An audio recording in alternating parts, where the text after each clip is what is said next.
Hello, beautiful family. LosingDrea here. And so today I'm going to make for you a banana meringue pie.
People that I was eating this the other night, that I was going to make it from scratch and eat it. I made it. It never even made it to a video.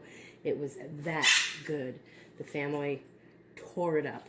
So I'm going to make it from scratch for you guys so that you can see it here on video. I'm going to do my very best representation of how I make it. I only made it one time before, which is the time that I made it and ate it, and it was so good that I didn't get to show any of you guys, but I got to tell you guys, and so therefore you guys were crazy going, please do a recipe video. So I'm going to go through this really fast. Well, not really fast, but I'm going to go through this with you guys, and hopefully Chico will be quiet, and we'll let him be the star of the show at another time. Chico, no Facebook now. No. Be a good boy. Anyways, all this that you're going to see right now, this portion of what I'm making, is going to be made here on my stovetop. So you're going to see me going from showing you the ingredients from here and then going to the pot to show you what I do. Okay guys, so I'm going to go through this with you right now. The ingredients that I have, this is not the pie crust. What I'm going to use is actually a pre-made graham cracker pie crust. I prefer the graham cracker pie crust. You guys can use whatever you want. I will put a recipe down below in the description box for a homemade pie crust if you guys feel like going through all that and making one. I really don't like that kind of pie crust. You can buy a pre-made pie crust like Pillsbury or Great Value has their own brand where you buy it in the refrigerated section near where the butter is sold and cookies and all that stuff, like the Pillsbury cookies and the dough rolls. They have a box and you can buy pre-made pie crust. They come with the bottom and the top crust. But I will, like I said, put the recipe down below for a pie crust you can make on your own. However, I'm not doing that. I'm skipping that. I'm just going to show you how to make the filling. And then after, I'll show you how to make the meringue. And I'll bake it, and I'll show you what it looks like after the fact.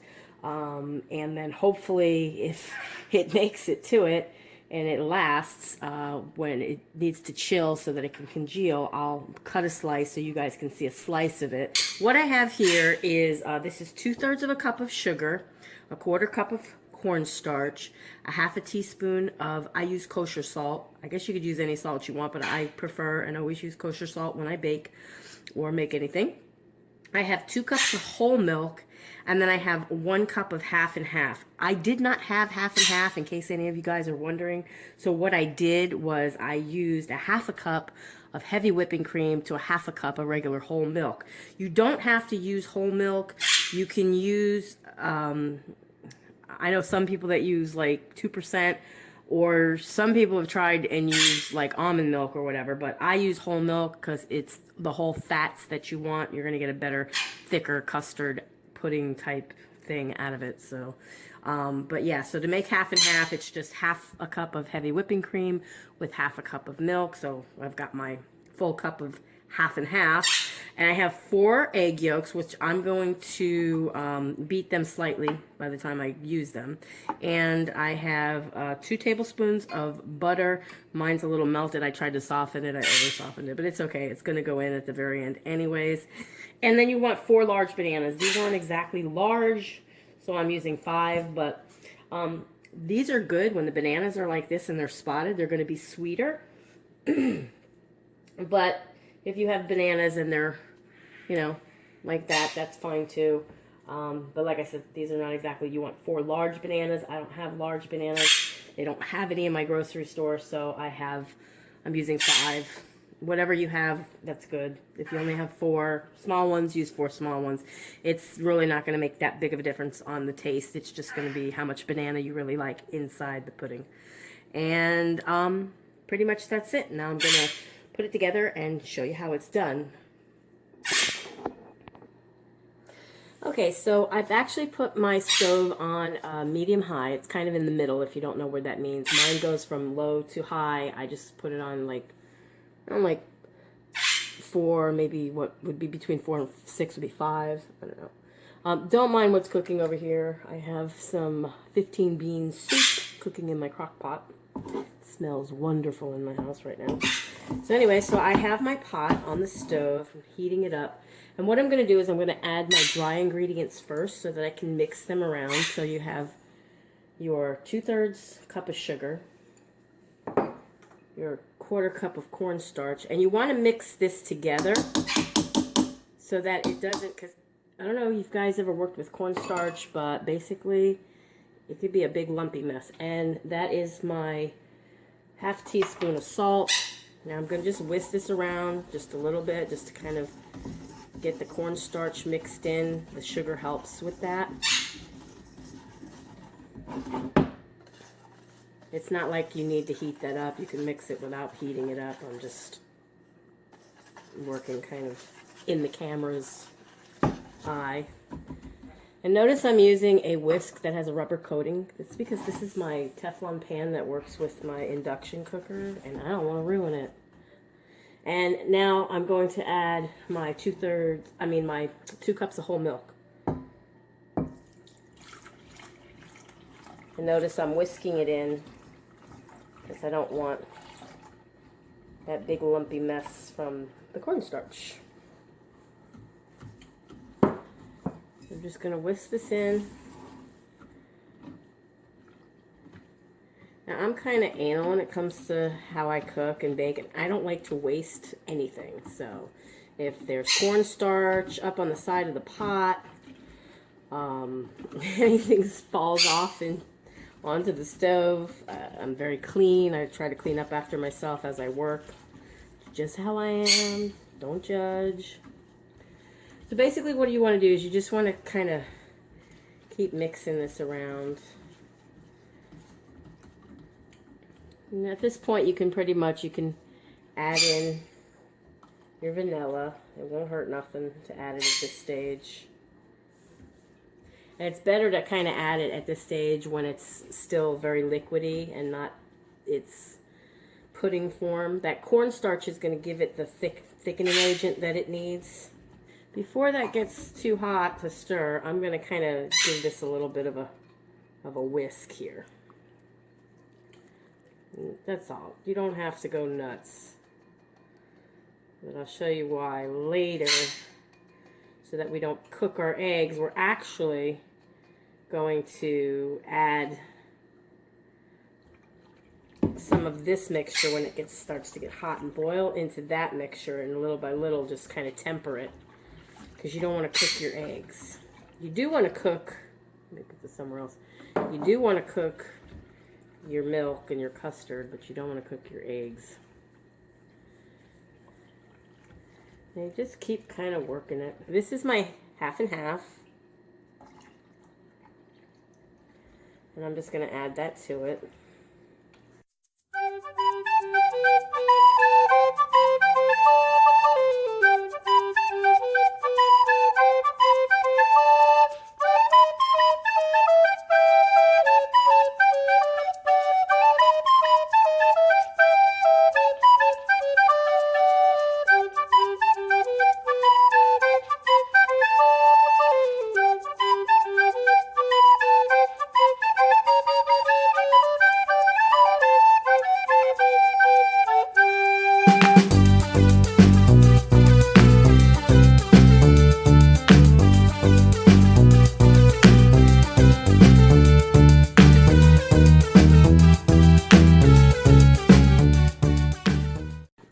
basically stirring. You don't want this to scald, guys. Don't let it burn.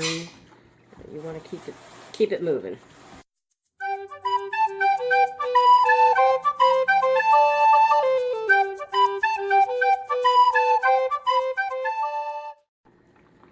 So let me know in the comments down below if you enjoy the latest cooking videos that you've seen me doing, and if you want to see more.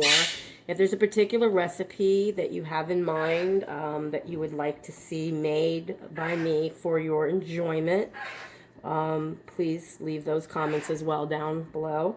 It's already getting a little bit thicker. I don't know if you guys can tell that.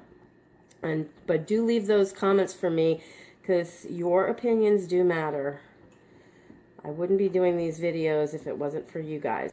A lot of foods when you cook or bake, for me anyways, I need to feel it. Like here, I can feel that it's thickening. I need to feel where I'm at in the cooking process. So I just keep stirring and stirring. And if you have to lift it up like you just saw me do so. You do not want to scorch this. It will make your whole entire custard taste terrible. So don't do that. Okay. So now, I don't want to turn that off, but I do want to take this off. And what I'm going to do, hopefully you can see this. No, you can't. Okay, what I'm going to do is add some of this stuff here into my egg, just a little bit at a time, because I don't want to cook my egg. You know what I'm saying? You guys can see that?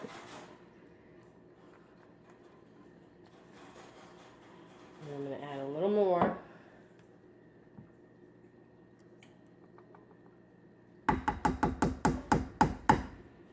It's hard to do all this with one hand. And basically what this is doing is tempering it. It's bringing this up to a temp. I'm going to do it again, so that I'm not cooking it.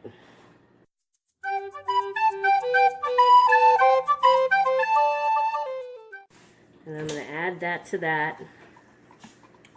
Here comes Mom, and I'm doing a video just to let her know, because she doesn't want to be on video. And I'm just going to stir this.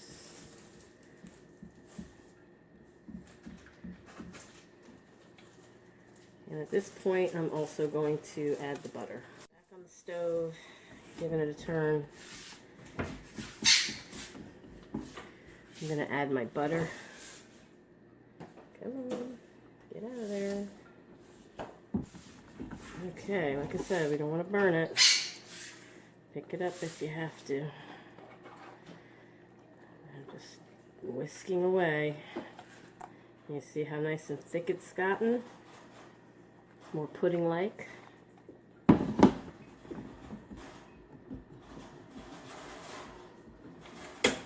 actually going to turn it off and just keep stirring. And it's going to get thicker as it sits. The longer it sits and cools, the thicker it's going to get. And that's pretty much how you make the filling, guys.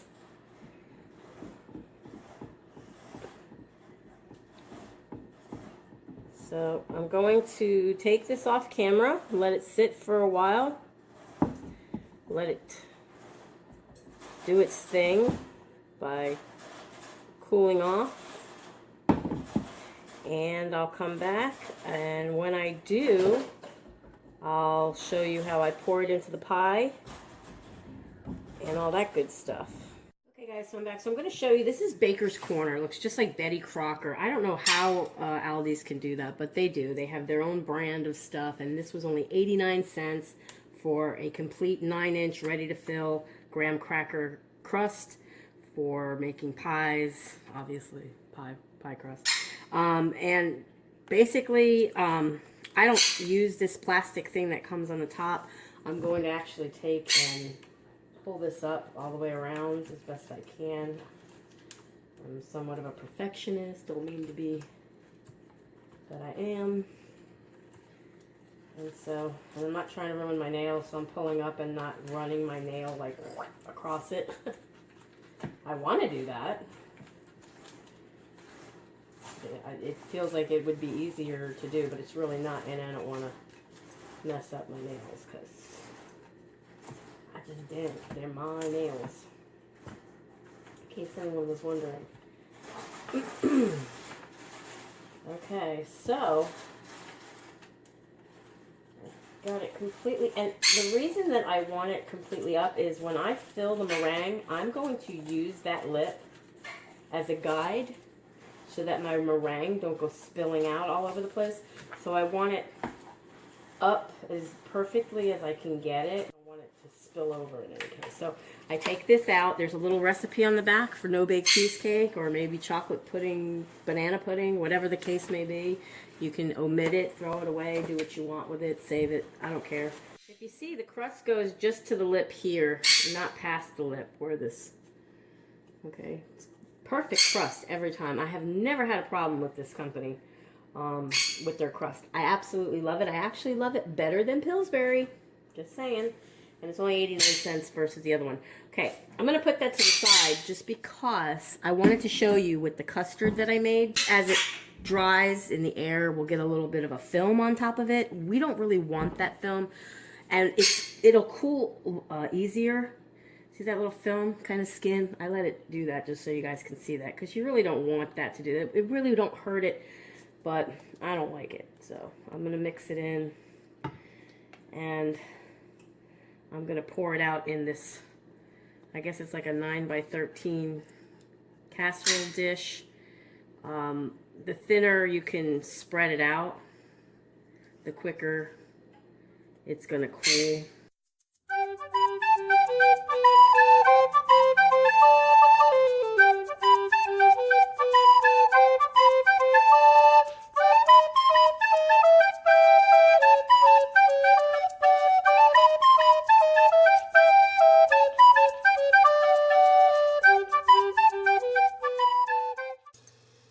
Now I'm just going to take a piece of saran wrap so that I can put it over the top of the pudding like a second skin. Push it down right on top of it. This way you don't have to worry about sweating and or getting that skin on the top. Okay, I don't know if you guys see that, how I did that. I put this skin along the top. Okay, now set this aside to cool. The real way to peel a banana is actually how the monkeys do it. From that part. And see how easy the banana peels. And then you're not left with that little piece that you always break off the top anyways. Bet you didn't know that. If you did, comment down below. I'd love to know. Because I didn't. And I don't want to age myself, but I'm up there in age. There we go.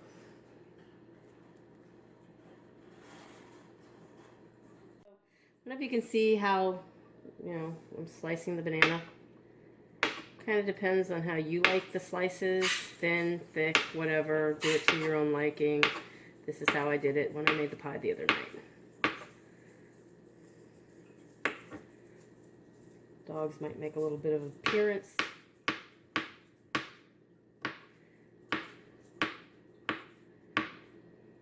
Yep. Anything can happen in Drea's kitchen.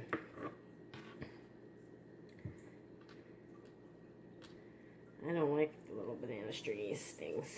Yuckies. Try to stay within the thing here for you guys.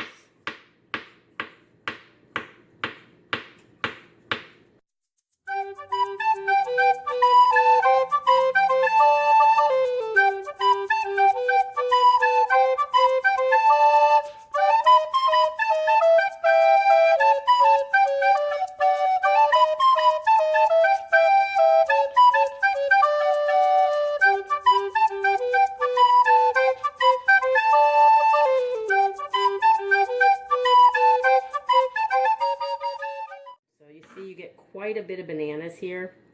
Now, some people wouldn't want to cut the bananas so soon before pouring the pudding over it because bananas tend to turn brown as they're sitting out. That's just the natural sugars in them coming through. But I'm just going to show you how I'm going to prepare the pie crust, the bottom of the pie. And I'm just going to push all these nanners, here, just like that, into the pie. And just spread them around as evenly as possible. And you don't want to be like flatten them all down or nothing like that. You really don't. You just want to kind of leave them lie the way they go in there as best as you can. I do try to get a little bit like, you know, okay, there's nothing there kind of thing. Like, I don't want them sticking up in the pie. Here we have nothing, you know, so move them around a little bit. You'll kind of get a feel for how you want it. But you got to remember, we're going to pour that custard that you saw over the top of that. And it doesn't look like there's any room here right now for the custard because of all the bananas. But trust me when I tell you, there's going to be a lot more custard going in here than it looks like. So I'm basically just going to remove this. And notice, look, it's not sticking. If you were worried about the plastic sticking by putting it in there, it didn't. So I'm basically just going to spoon this in. Kind of. Yeah. Remember what I said, it's going to fit, guys. Trust me when I tell you, all of this custard is going to fit. At least in the last one it did, so.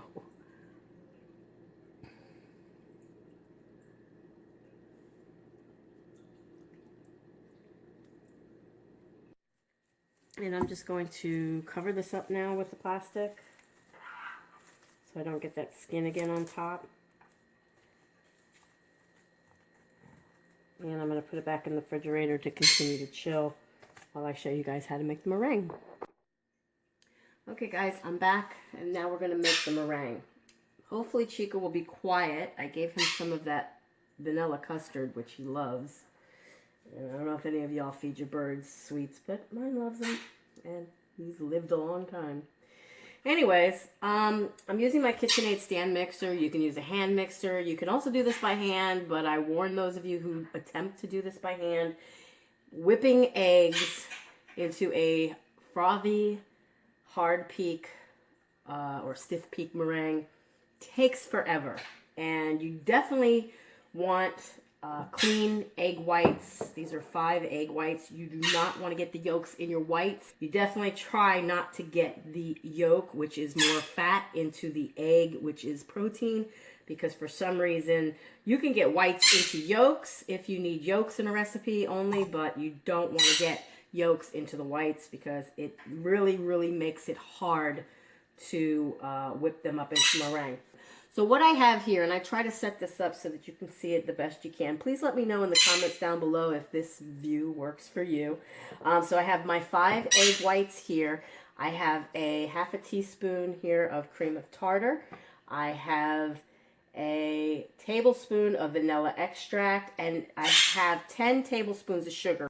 So what you want to start out with is your whipping attachment on your KitchenAid, or if, you know, like I said, hand mixer, that's fine. I put my egg whites down in there.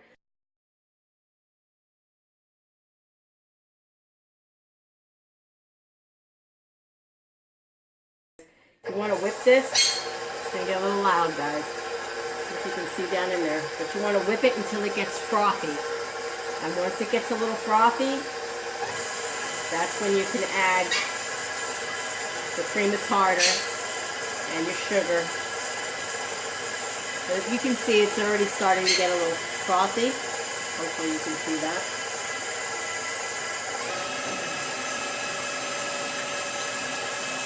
And I'm just going to put my cream of tartar down in there. And a little note, be careful with holding these little things or glass things. I actually dropped a glass down into my bowl once. big mess, glass everywhere, ruined what I was making, obviously.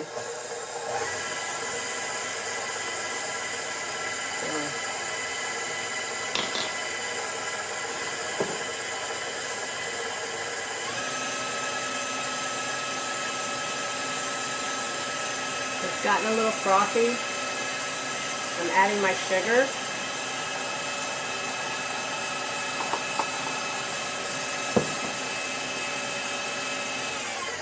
I'm kind of going to turn it off and scrape down the sides of my bowl.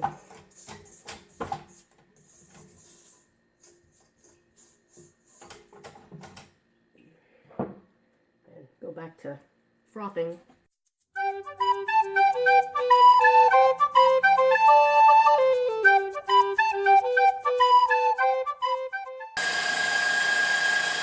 going to add my vanilla.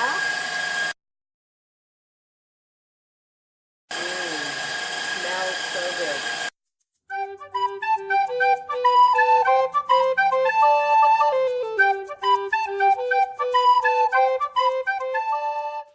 It's gonna about double in size too.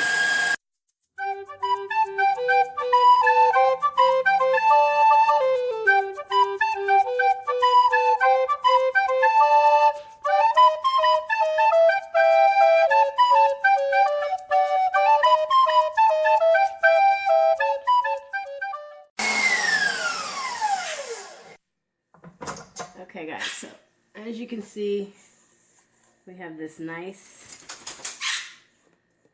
thick meringue. Looks like whipped cream. Look at that.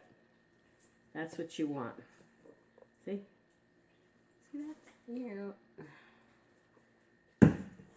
And I'll pause this and I'll bring the pie back and I'll show you how we're going to coat the pie. Okay, we're back. Now I'm peeling this back, and notice I don't just rip it off. I'm folding it back and rolling it back, and this way it's not sticking to the pie. Okay, and so what I'm going to do is I'm going to put my meringue on top of my pie. And there's really no method to this. I just try to pile it on. And if you notice as I do this, it spreads it out to the edges. And I like to use all of it. I'm using a cookie sheet in case any of this does spill over, because I don't want it in the bottom of my oven. Let's go here.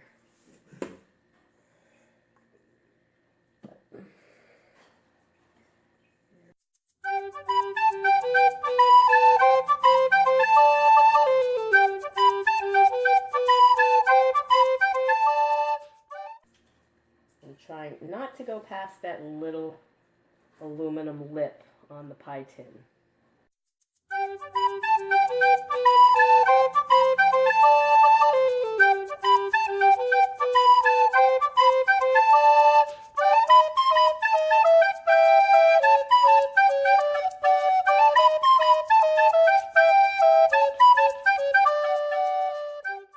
So I'm just kind of rubbing downwards, and it's filling in the edge up to that edge. You can also rub your hand around, that works too. Licking your fingers optional. Maybe not the healthiest thing to do in a kitchen if you're cooking for other people. But if it's your family, no extra charge for a little fingerage in your pie. And then you can get a little fancy schmancy with it. It's kind of up to you.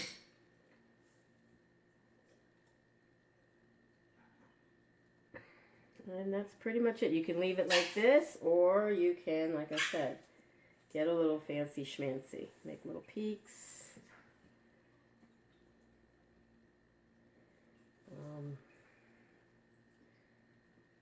I did that the first night I made it, and created these pretty little peaks all over. All up to you guys.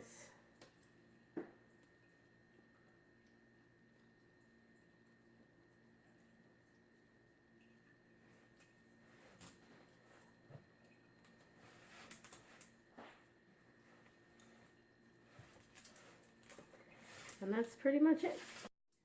Okay, peeps, so I have my oven was preheating. It's set at 400 degrees Fahrenheit. I don't know what that is Celsius. Sorry, guys. And here is my beautiful pie with its peaks. I'm going to put it in the oven for anywhere from 8 to 12 minutes, depending on how brown you like it. I usually put mine in my oven, goes for about 11 minutes. But if you want it longer, you can just leave it longer. I'm putting it right in the center of my oven. And I put that on that tray in case you didn't catch that in the last segment, so that in case it does happen to boil over, it doesn't ruin my oven. I'm setting my timer for 11 minutes, and now we wait. Okay guys, it's been 12 minutes. It was 11, but I decided to put it in for another extra minute to get it just a little bit darker on top. And there you go. As you can see,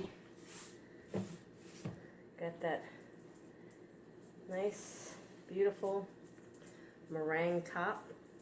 And this is going to cool for a little while, and then I'm going to put it in the refrigerator to chill. It should technically chill overnight. The more you let it chill, the better it is. However, I'll let it chill for as long as I possibly can. And then later, before I cut into it, or when I cut into it, I'll come back to you guys with some photos of the pie, the slice, and maybe somebody, if not myself, taking a good taste of it for y'all.